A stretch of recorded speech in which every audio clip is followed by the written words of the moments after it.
हा मित्रांनो नमस्कार। आज आपला दैनंदिन डेली वॉकिंगचा जो आहे तो व्हिडिओ क्रमांक आज आपण 75 बनवतो आहे।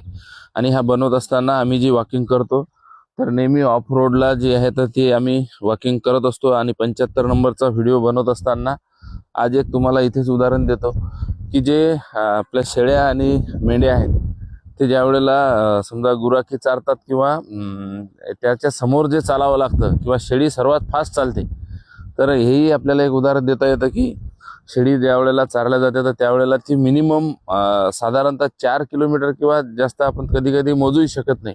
तर जिथपर्यंत आपण तिला नेऊ तर म्हणजे डेली वॉकिंग जे आहे तर शेळीसोबत 7-8 किलोमीटर होते। याचा अर्थ काय की नैसर्गिकरित्या त्याच्यासोबत जे शेळी पालन करणारे आहेत तर ते चालतात। आणि पूर्वी असंच व्हायचं, परंतु आता जसं जसं आपण अत्याधुनिक याच्यामध्ये युगामध्ये जगतो आहे तर तसं तसं पाहतो आपण की आपल्याला प्रवासाच्या सुविधा ह्या वाढलेल्या आहेत। म्हणून आपलं नैसर्गिक आपण सिटी शहरी भागामध्ये राहतो तर आपलं दैनंदिन वॉकिंग हे रोज किमान 1 तास चालू असलं पाहिजे, जेणेकरून आपल्याला कुठलीही अडचण आणि आरोग्यविषयक ज्या आपल्या अडचणी आहेत मित्रांनो तर त्या येणार नाहीत।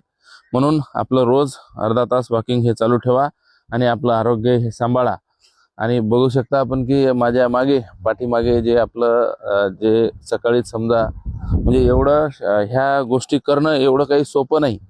ज्या वेळेला काल मी त्यांच्याशी चर्चा केली आणि असं लक्षात येतं की छोटे जे त्याचे पिलं असतात तर काल ते म्हणजे 2 व्हीलरमध्ये 7-8 ते घेऊन जात होते। त्यांनी तसं ते दोन्ही साईडला हे केलं होतं। म्हटलं यांना का घेऊन जात आहे, तर त्यांनी सांगितलं की बा छोटे जे पिलं असतात की त्यांना ऊन सहन होत नाही, म्हणून त्यांना जास्त चालणंही सहन होत नाही, तर त्याला आईचं दूध वगैरे पाजल्यानंतर सकाळी इथून ते घेऊन जातात। आज सकाळी त्यांनी नेले असेल, म्हणून हे सगळं नियोजन असतं। कुठलंही काम जे आपल्याला वाटत असतं तेवढं ते सोपं नसतं।